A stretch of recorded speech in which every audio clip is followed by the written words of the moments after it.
Amigos televidentes del Perú y el mundo, muy buenas tardes. Carlos Fernando, su anfitrión, le damos la más cordial bienvenida a su programa La Cartelera. La primera radio cultural del Perú cumple 33 años. Me acompaña su directora ejecutiva, Marta Mifflin Dañino. Marta, ¿cómo estás? Muchas gracias. Estoy muy bien, sobre todo muy agradecida por la invitación. Siempre es bueno que alguien se interese por nuestra emisora, saber que ustedes nos escuchan, que tu gran público también va a enterarse de algunos chismes. Así es. A través del programa del día de hoy. Así es. Y que espero que sean muy bien acogidos y que, bueno, nos sigan, ¿no?, en todo este trabajo. Así es. Martita, ¿qué son 33 años? Bueno, en realidad son una sorpresa. Sí. Porque tú sabes que cuando fundamos la radio nosotros, hace 10 años, cuando fundamos la radio hace 33 años, con mi esposo Álvaro Llona, que hasta el día de hoy es el presidente de nuestro consejo directivo, cuando la fundamos nos pusimos como meta el que por lo menos 10 años íbamos a estar al aire. Ya. Digamos que hubiera sido para nosotros ya todo un premio haber cumplido 10 años en un proyecto que suponíamos que no iba a ser fácil de realizar. Sí. Y bueno, con gran esfuerzo llegamos a los 10 años, pero después casi sin darnos cuenta. Hemos llegado a los 33, prácticamente sin darnos cuenta. Así es, contra viento y marea, contra tempestades y todo eso. Sí, pero siempre por ahí hay buena gente y buenos sentimientos y buen reconocimiento hacia el trabajo. Sí. Yo creo que la gente ha logrado darse cuenta de que no estamos detrás de nada más que no sea que entregar un poco de paz y tranquilidad a todos los que nos escuchan. Sí. Buena música, buenos intérpretes, buenos programas. Entonces ahí detrás de eso no hay nada más que un buen espíritu, ¿no? Un buen espíritu y las ganas de querer hacer las cosas porque amas lo que haces. Sí. Entonces cuando uno ama lo que hace, todo sale bien. Bueno, también está el hecho de que yo era bien chiquilla. Sí. Ahora estoy mucho mayor. Ah, mira, todavía has debido decir, no, todavía eres chiquilla. Claro, sí. No, pero era bien jovencita cuando yo disfrutaba muchísimo con Radio Selecta. Claro, de ahí viene, ahí empiezas tus primeros pininos en lo que es la radio.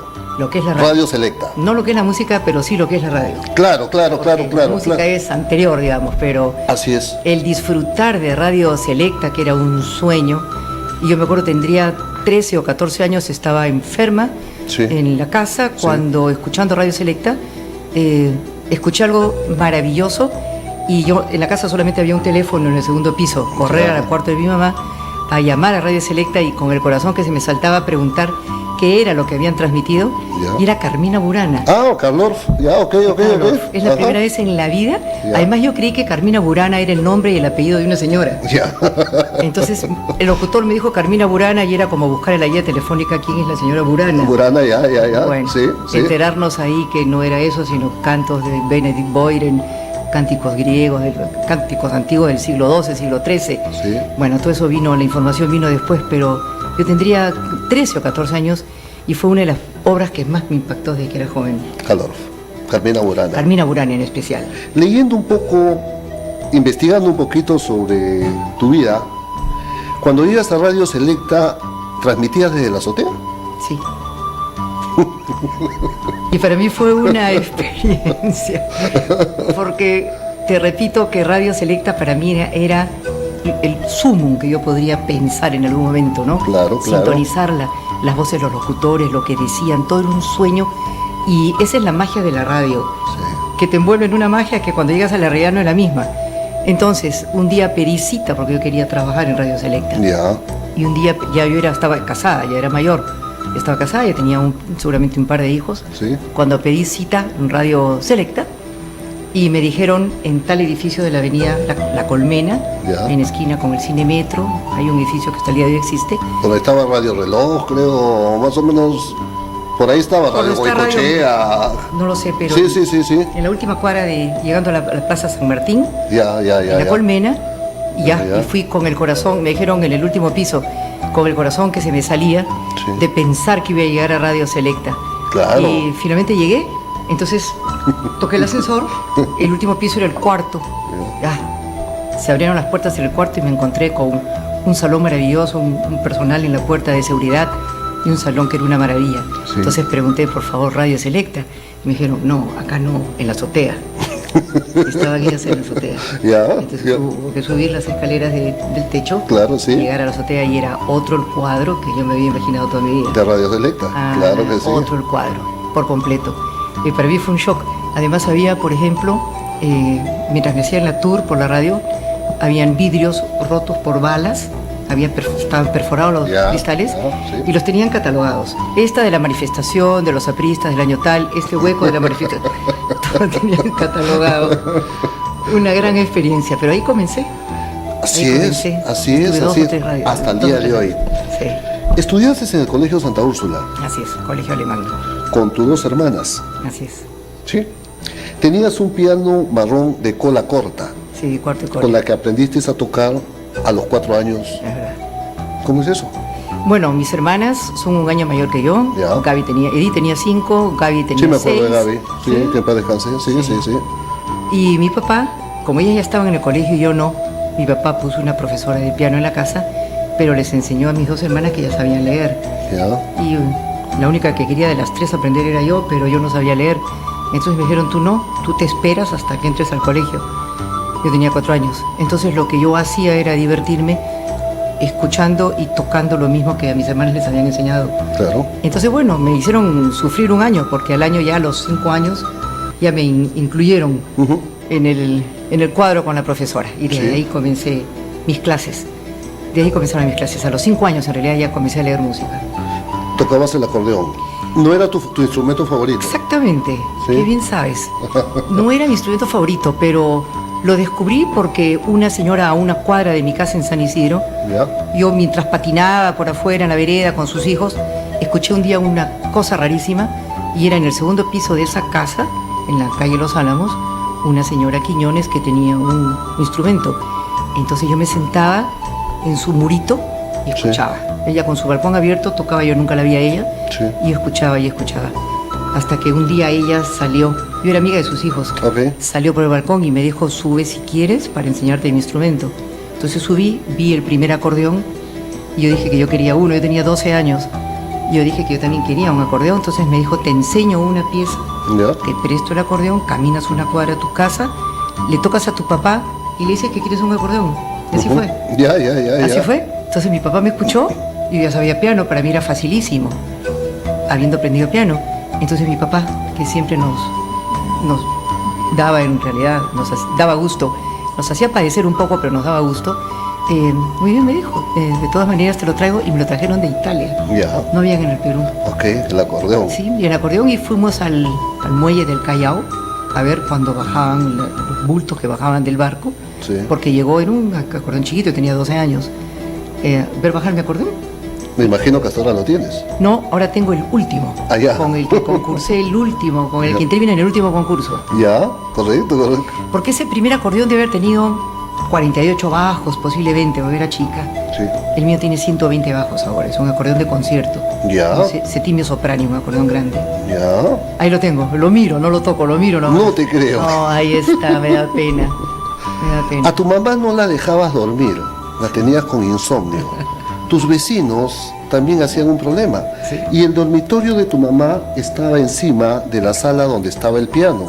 Y en la noche, cuando tú preparabas tus arpegios, le hacías bulla a tu mamá y con el taco golpeaba el piso para decirte que te calles y te la dejes dormir. ¿Cómo es eso? Bueno, terminábamos de comer éramos bien rígidos, digamos, en cuanto a los horarios. Formación alemana, porque viene de colegio alemán. Pero escucha, mi padre era de Huacho. Y mi madre nació en el Callao. En la punta. ¿En la punta? En la punta. Mi papá en Huacho. Sí. Y ahí hemos estado internas en una oportunidad todo un año, cuando éramos chiquitas. Pero comíamos a las 9 de la noche, mi papá, mi mamá y las 3 hermanas. Todos los días comíamos juntos. Y después, 9:30, 10, todos subíamos, menos yo. Entonces yo me quedaba en la sala del piano y ahí tocaba yo. Pero, como te digo, 2 horas más tarde, O sea, no me resistían más allá de las 12 de la noche. 2 horas más tarde ya mi mamá me estaba tocando con el pie porque no solamente ellos no podían dormir, sino los vecinos también. Porque son calles muy apacibles, muy silenciosas. Sí, ¿no es cierto? Y la sala de música tenía 2 ventanas en arco hacia la vereda. Entonces, bueno, pues yo creo que no debe haber sido nada agradable escuchar arpegios, acordes. Así es.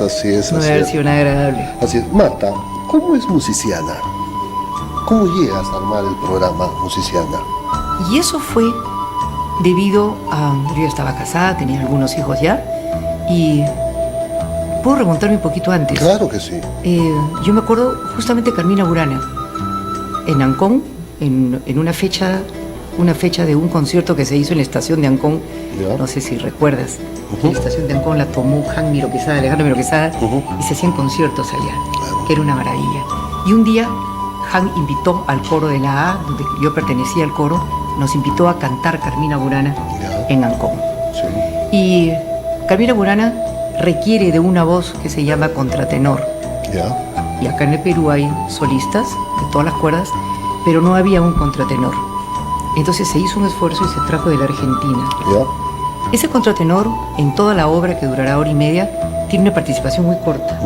Es en un momento en que en un bar, que es donde la parte está cantada por hombres, exclusivamente coro de hombres, él es un ganso, se siente como un ganso que lo están asando a la brasa. Entonces tiene que cantar como un animal que lo están matando en la hoguera, en el fuego. Entonces el contratenor llega a notas muy agudas de soprano de coloratura, llega hasta arriba, pasa por todas las voces y termina en bajo profundo. Esa voz no había en el Perú.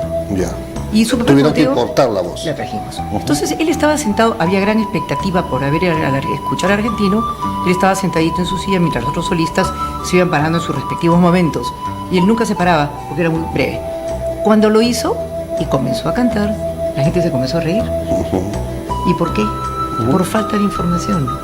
Porque si esta gente hubiera sabido, si se le hubiera dado un programa escrito con anticipación, hubiera dado una charla antes, un pequeño artículo en el periódico, cualquier otra cosa, diciendo, porque lo único que necesitamos es información. Así es. Nada más, para que tú aprecies cualquier cosa, necesitas que te hagan ver.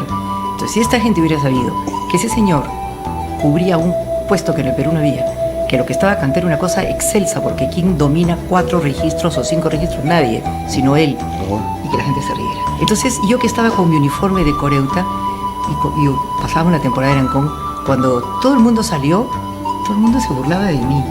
O sea, se burlaban ante mí, no de mí. Se burlaban ante mí, Marta, qué desastre, pero este señor que no sabe ni cantar. Y yo en la puerta tratando de hacerles, no, espérate un minuto. Ya no explicándoles podía. A todo. Pero no podía. No podía. Era una masa de gente que salía y yo, no, mira, este señor, imposible.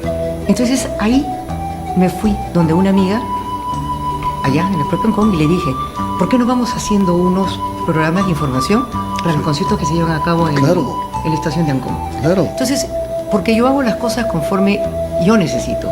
Yo necesito siempre información.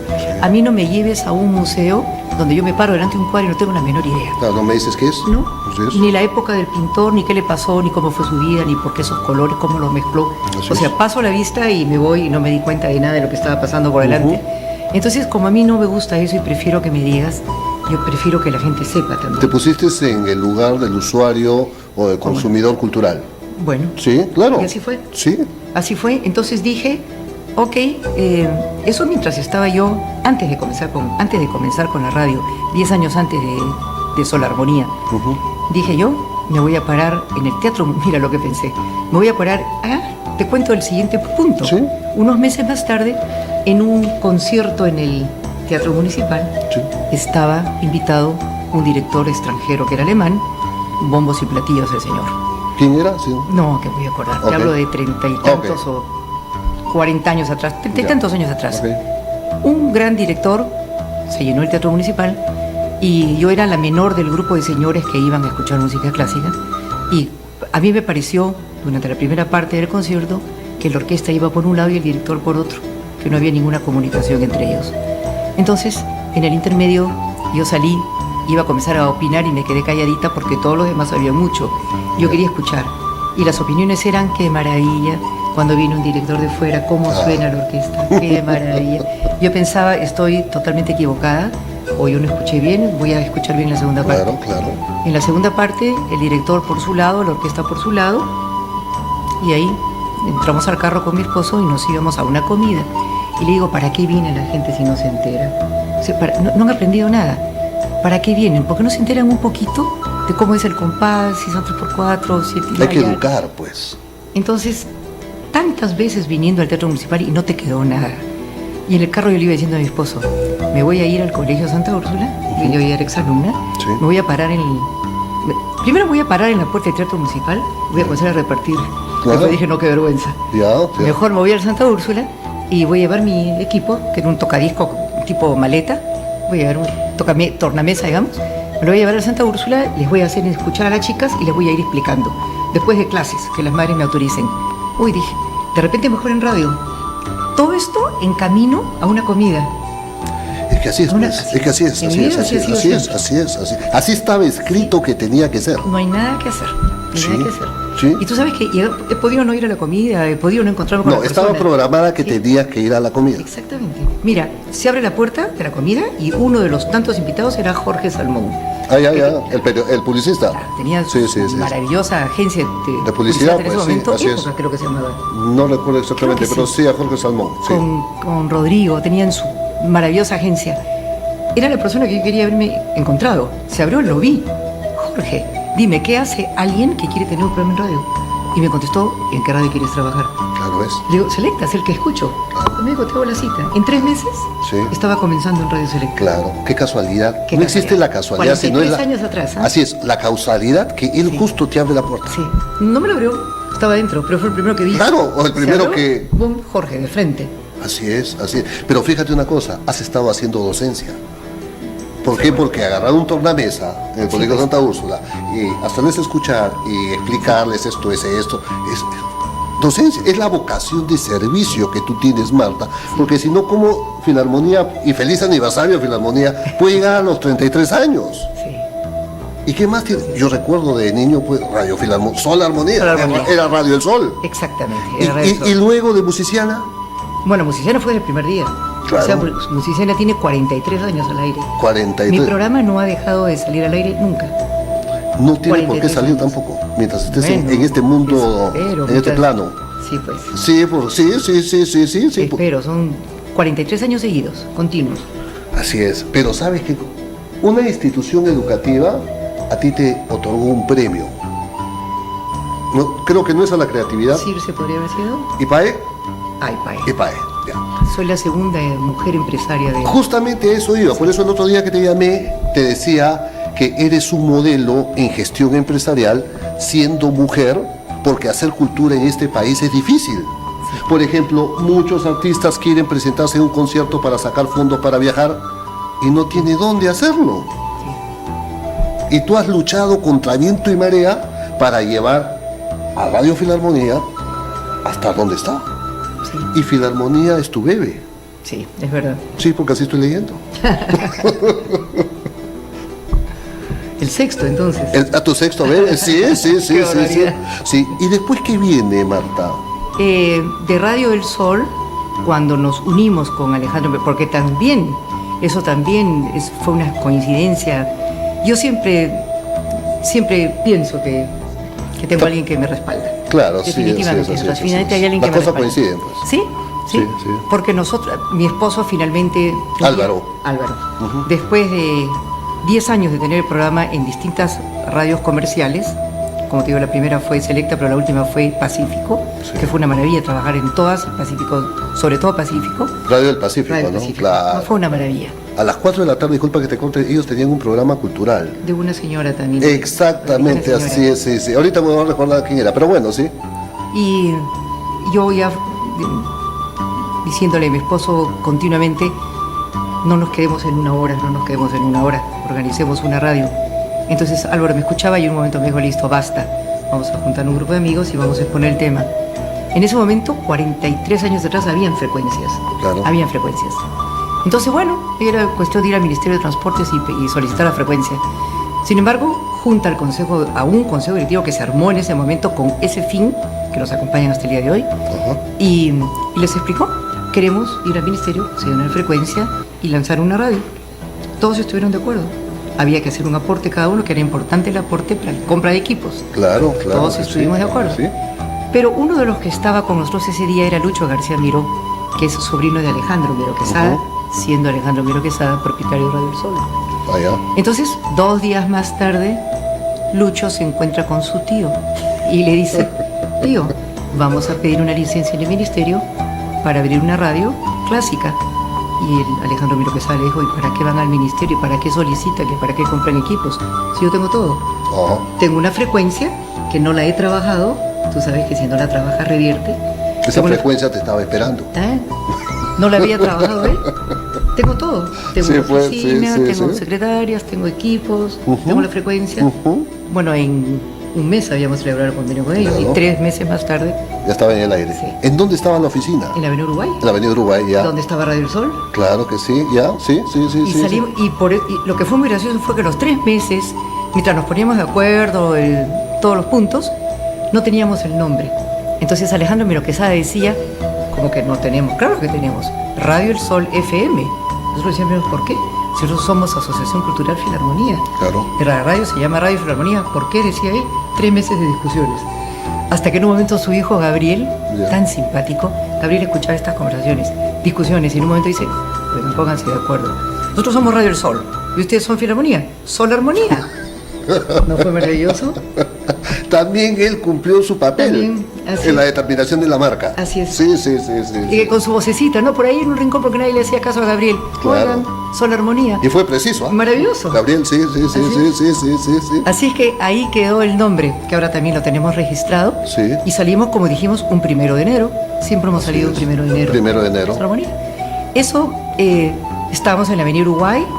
Era muy gracioso, porque trabajábamos 4 personas y teníamos 250 discos que eran míos. Pero cuando llamabas a la emisora y te contestaba la secretaria: Radio Sol Armonía, sí. ¿Podría comunicarme con la señora Mifri? Un momentito, voy a ver. Yo estaba ahí,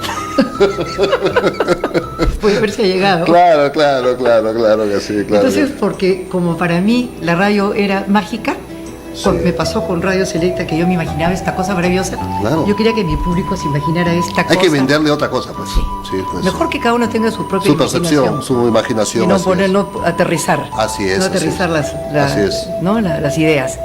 Entonces, al punto que cuando ya estábamos en la Avenida Uruguay, 2 años más tarde, la esposa de un embajador se iba del Perú. Ella era pianista, de un embajador europeo.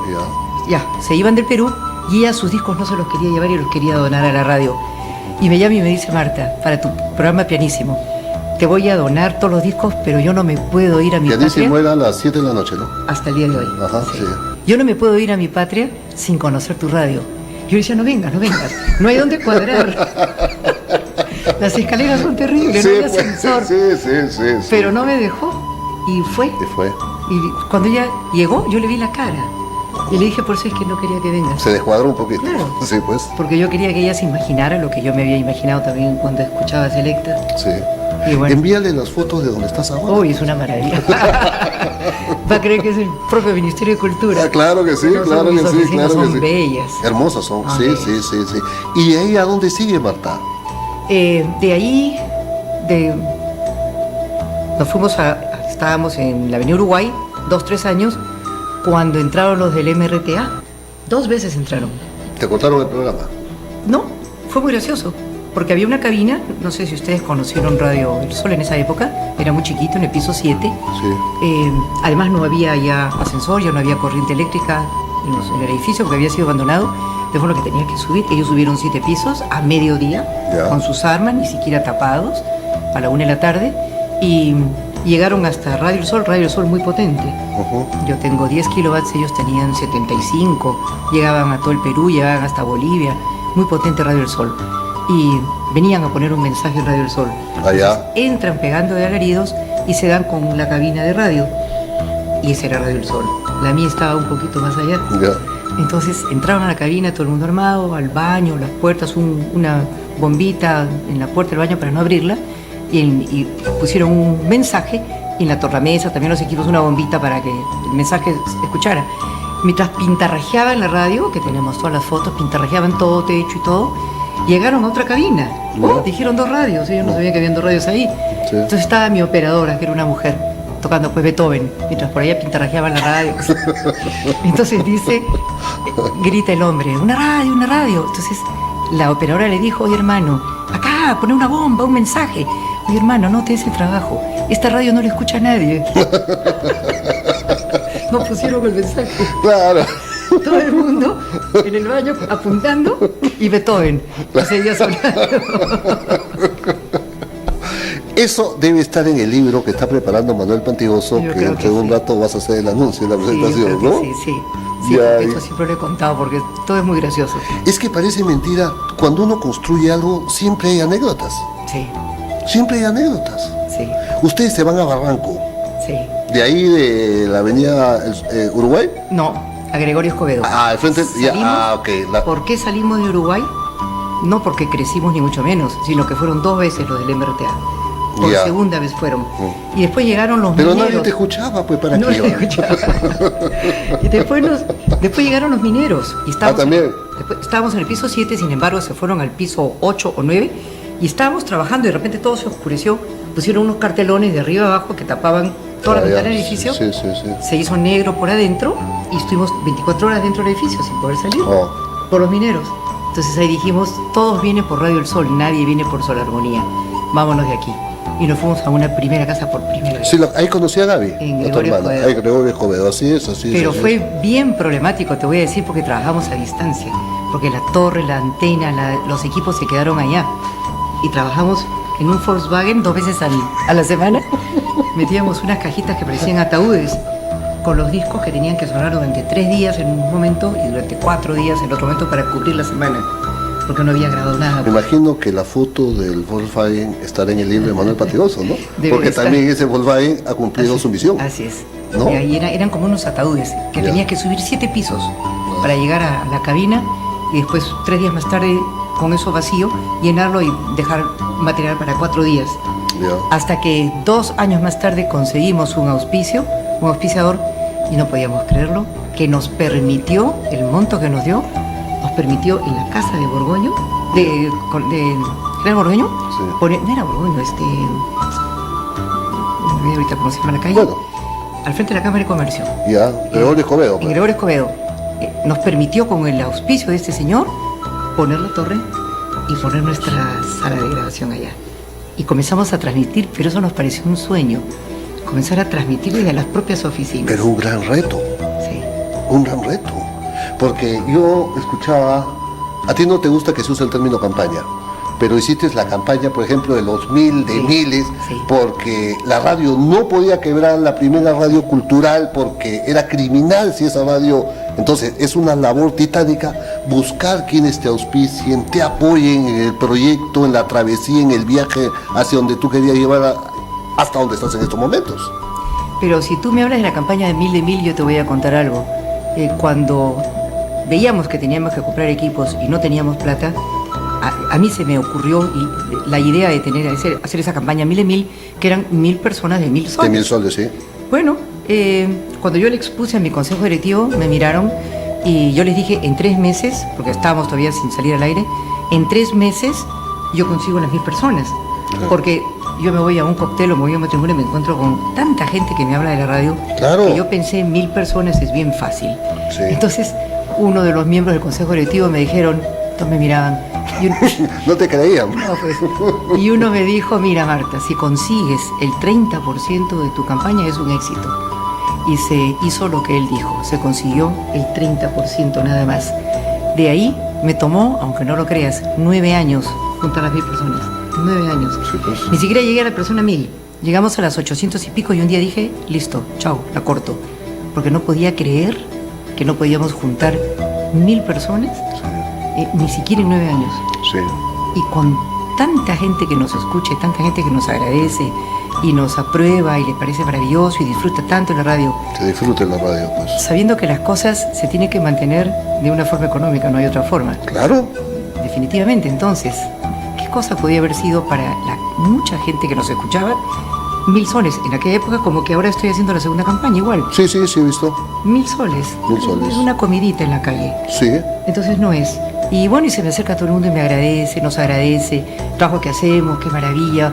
felicitaciones. Y yo siempre pienso cuando escucho todas esas felicitaciones, nunca digo nada, pero pienso, ¿no? ¿Cómo creen que vivimos? Claro. ¿Cómo creen que vivimos? Claro que sí, claro que sí, claro que sí.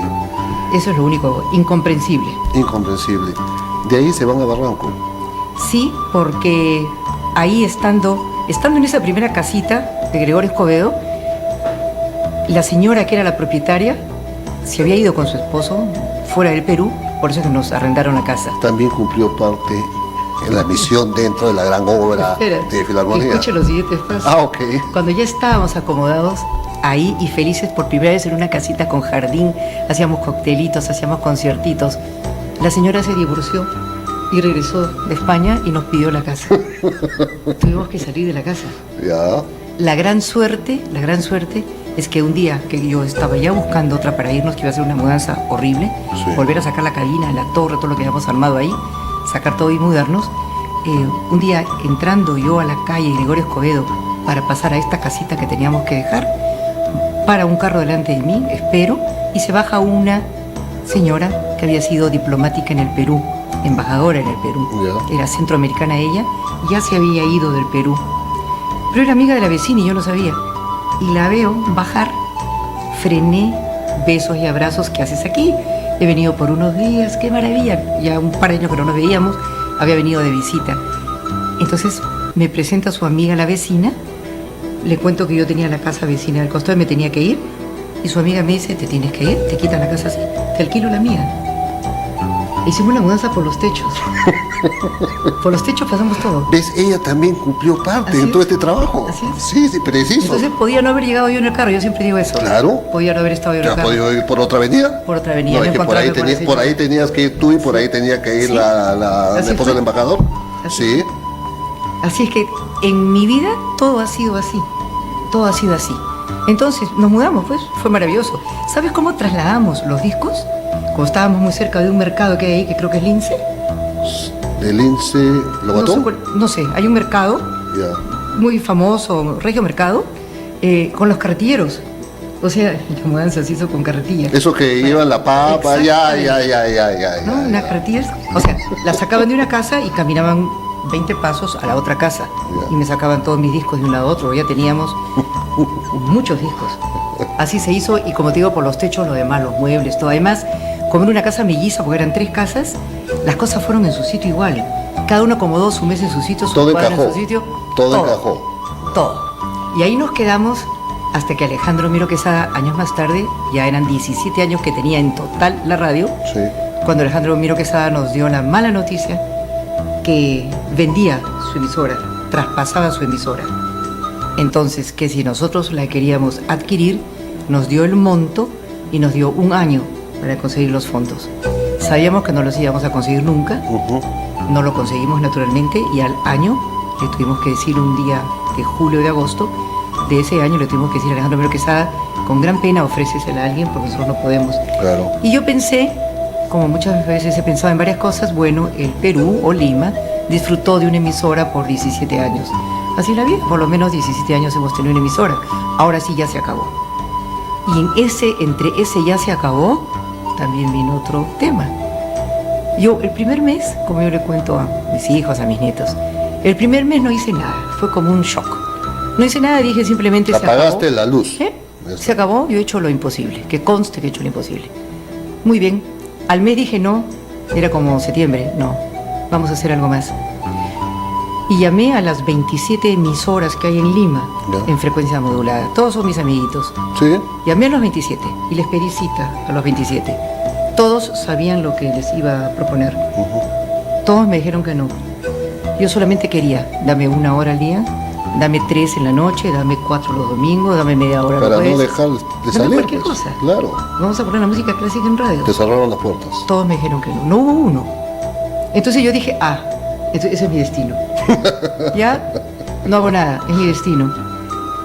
Entonces, un técnico que teníamos nosotros en ese momento, observando el dial, él ve que si se hacía un corrimiento de una radioemisora, se abría un espacio.